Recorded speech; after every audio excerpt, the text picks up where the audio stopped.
आखिर क्यों एक अमीर बाप ने करवाई अपनी बेटी की शादी एक कंगाल लड़के से, और फिर उस लड़की को अपने फ्यूचर पति से न्यू ईयर का ऐसा तोहफा मिला जिससे उसकी आंखें फटी की फटी रह गईं और अपने पति की सच्चाई जानकर उसके होश उड़ गए। अनिका ने अपने पापा के कहने पर नक्श से शादी तो कर ली थी, मगर उसने ये शर्त रखी थी कि घर से बाहर किसी को ये पता न चले कि वो उसका पति है। पापा ने तुम जैसे कंगाल से शादी करा के मेरी जिंदगी बर्बाद कर दी। मेरे सारे सहेलियों के पति उन्हें महंगे महंगे गिफ्ट देते हैं और तुम वही 10 रुपए का गुलाब का फूल और कार्ड। नक्श उस घर में घर जमाई बनकर रहता था, मगर वो वहाँ एक नौकर ही था। सब उसे जलील करते रहते। ना तो उसे घर में ठीक से खाने को मिलता था, कभी कालीन पर तो कभी वो कुत्तों के कमरे के बगल में सोता। अपना पॉकेट खर्च चलाने के लिए वो एक जगह चपरासी की नौकरी भी करता था। अनिका ने अपनी सहेलियों को बता रखा था कि उसकी शादी विदेश जाकर हुई है और उसका पति लंदन में बड़ा बिजनेसमैन है, मगर जब उसकी सहेलियां उसे अपने हस्बैंड्स के दिए हुए महंगे महंगे गिफ्ट दिखाती तो वो जल भुनकर राख हो जाती। इस बार न्यू ईयर में मुझे एक महंगा गिफ्ट चाहिए, वो जिसकी कीमत लाखों में है। तुम्हें पता है मैंने आज तक इतने पैसे देखे भी नहीं है, कहाँ से लाके दूंगा इतना महंगा तोहफा। तो ये तुम्हें मुझसे शादी करने से पहले सोचना चाहिए था। मर्द होकर अपनी बीवी की डिमांड्स भी पूरी नहीं कर सकते। छी। नक्श को अपनी पत्नी की ये बात चुभ गई। 2 दिन बाद न्यू ईयर की पार्टी से पहले नक्श अनिका के पास आया और उसे एक गिफ्ट पैक दिया। अनिका ने बुरा सा मुंह बनाकर उस डब्बे को खोला और जैसे ही उसने अंदर का गिफ्ट देखा तो उसके होश उड़ गए। ये फोन, ये तो इस कंपनी का स्पेशल एडिशन है। इसकी कीमत तो 1 करोड़ है। ये तुम कहाँ से लाए? असल में ये ओरिजिनल नहीं है। हाँ, ये ओरिजिनल नहीं है, बल्कि उसी फोन की कॉपी है। सेम किचन में वो काम होगा, मैं देख। अनिका को नक्श पर थोड़ा शक हुआ क्योंकि वो फोन बिल्कुल असली लग रहा था। तो वो अगले दिन उस कंपनी के शोरूम में गई। वहाँ सेल्स गर्ल ने शनाया को देखते ही कहा, एक्सक्यूज मी मैम, आप मिस्टर भानुशाली की फ्रेंड है? मिस्टर भानुशाली? जी।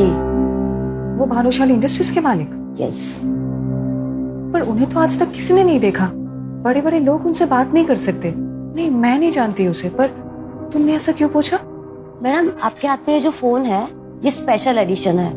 इसका डिजाइन, ये कटिंग, ये लोगो, ये नकली बनाना इम्पॉसिबल है और इंडिया में कल ही ये दूसरा पीस बिका है जो मिस्टर भानुशाली ने खरीदा है।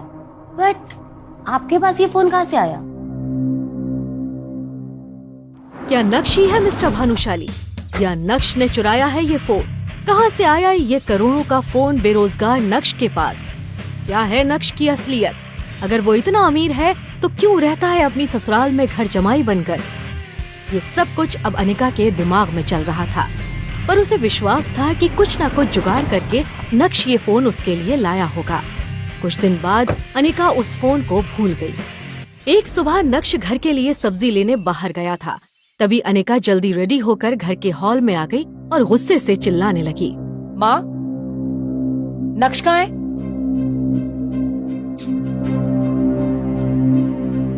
क्या आपको कुछ बता के गया है? वो कहाँ गया है? मने नहीं खबर। लगता है इसको लाइन पे लाने का वक्त आ गया है। ये आदमी ना काम के समय हमेशा गायब रहता है। बस 1 हफ्ते पहले उसे रामनिक भाई की दुकान से एक सेट लेने के लिए बोला और वो भुलक कर भूल गया। आज मैं सोच रही थी उसे अपने साथ ऑफिस लेकर चलूं, पर वो महाशय तो घर पे है ही नहीं। ये सब क्या है माँ? मेरी किस्मत में ये सब लिखा है क्या? उस लड़के से क्यों शादी करवाई मेरी? शू बात करे छे? मेरी कोई गलती नहीं। उस नालायक लड़के से तेरी शादी मैंने नहीं, तेरे बापू ने करवाई है। मेरी कोई गलती नहीं है। अभी चित्रा और अनिका नक्श को बुरा भला कह रहे थे कि तभी नक्श आ गया, पर उसने उन दोनों को नजरअंदाज करके अंदर जाना ठीक समझा। तभी चित्रा ने नक्श पर तंज कसते हुए कहा, लो आ गए शहजादे, नैन मटक्का कर। अभी भी तुम्हारी काम चोरी की बातें हो रही थी यहाँ, समझे? और मम्मी तुम प्लीज, नॉट नाउ। मुझे ऑफिस के लिए लेट हो रहा है, विहान मेरा इंतजार कर रहा है। और तुम देखो, काम चोरी में तो तुम सबसे आगे निकल गए। मैं आज तुम्हें एक आखिरी मौका दे रही हूं। मेरे साथ ऑफिस चलो और लौटते समय रामनिक भाई की शॉप से मेरा सेट उठा लेना। तुम्हारी वजह से मैं ऑलरेडी लेट हो चुकी हूँ। ये फाइल ले लो। नक्श चित्रा से तो कभी कभी बहस कर लिया करता था, लेकिन वो अपनी वाइफ अनिका से कभी भी जुबान नहीं लड़ाता था। कार से उतरते हुए अनिका ने देखा कि उसके पास बहुत सारी फाइल्स हैं। अगर वो ऑफिस से किसी को बुलाएगी तो इसमें और भी ज्यादा टाइम वेस्ट होगा। इसीलिए उसने नक्श की तरफ देखा और उसे अंदर आने के लिए कहा। ये सब लेकर आओ। अनिका जब अपने कैबिन में पहुंची तो उसका दोस्त और बिजनेस पार्टनर विहान बजाज पहले ही वहां बैठा उसका इंतजार कर रहा था। हाय विहान। यार अनिका, तुम कहाँ रह गई थी? पता है, पिछले 1 घंटे से तुम्हारा इंतजार कर रहा हूँ। I am so sorry. कुछ लोगों की वजह से ना घर से निकलने में देर हो जाती है।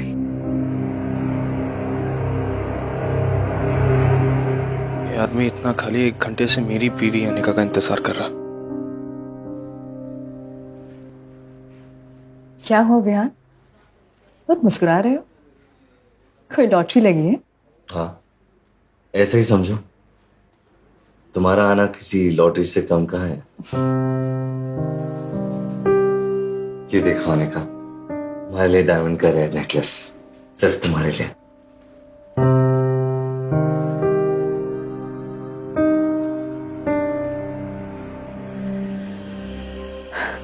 वाह विहान, ये मेरे लिए लाए हो? हाँ, ये तो बहुत सुंदर है। Thank you so much for your gift.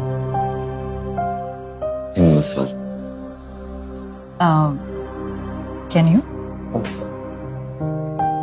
Anika, मैंने आज से तुम्हें कोई सलाह नहीं दी, पर आज दूंगा। यह आदमी तुम्हें इम्प्रेस करने के लिए सस्ते हीरे का हार लाके दिया। ये हीरा असली नहीं है। इस आदमी से तुम्हें बात भी नहीं करनी चाहिए।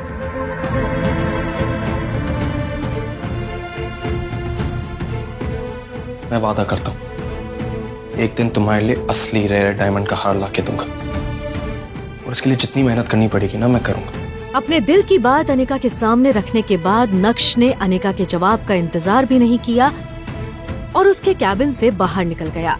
2.5 साल की शादी में पहली बार अनिका को ऐसा लगा कि नक्श उसके लिए लड़ रहा है। क्या नक्श को खुद से दूर रखकर मैंने कोई गलती तो नहीं करती? विहान,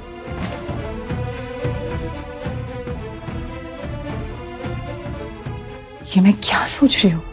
विहान मेरा बिजनेस पार्टनर है और इस कंपनी का सबसे बड़ा इन्वेस्टर।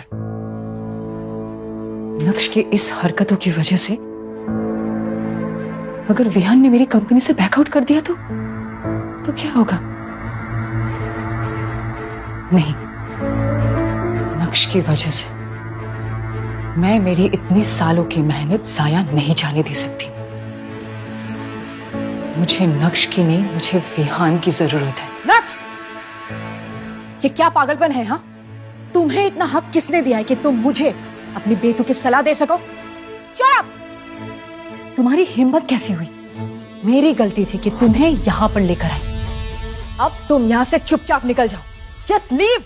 नक्श ने अनिका की इस बात का भी कोई जवाब नहीं दिया। वो जानता था कि वो जितना बोलेगी उतना ही अनिका का गुस्सा बढ़ता जाएगा। उसे अनिका से जो कहना था वो उससे कह चुका था। अब बार बार उस बात पर बहस करने का कोई फायदा भी नहीं था। चाहता क्या है? सुनना ही नहीं देता क्या? कब से आवाज दे रहा हूं? बहरा है क्या? तूने मेरे ही सामने मेरे गिफ्ट का मजाक कैसे उड़ाया? और तू खुद को भी बेच देगा ना, तब भी उस हार को नहीं खरीद पाएगा, समझा? तो दूसरी बात, तुझे अपनी मार्केट वैल्यू पता नहीं है। 0 डब्बा गुल। साले घर जमाई। नक्श अभी भी सबके सामने हंगामा करने के मूड में नहीं था, लेकिन जब कोई आपकी खामोशी का फायदा उठाने लगे तो बोलना जरूरी हो जाता है। पहली बात, जो पीछे खड़ी है ये मेरी बीवी है। दूसरी बात, मेरी बीवी को तुम जैसे इंसान से गिफ्ट्स लेने की जरूरत नहीं है। मैं उसे खुद लाकर दे सकता हूं। तो अपने ढोंगी दिखावा बंद कर। और हाँ, तीसरी बात, जब जेब में नोट ना हो तो चिल्लर बजाकर दिखावा नहीं करते।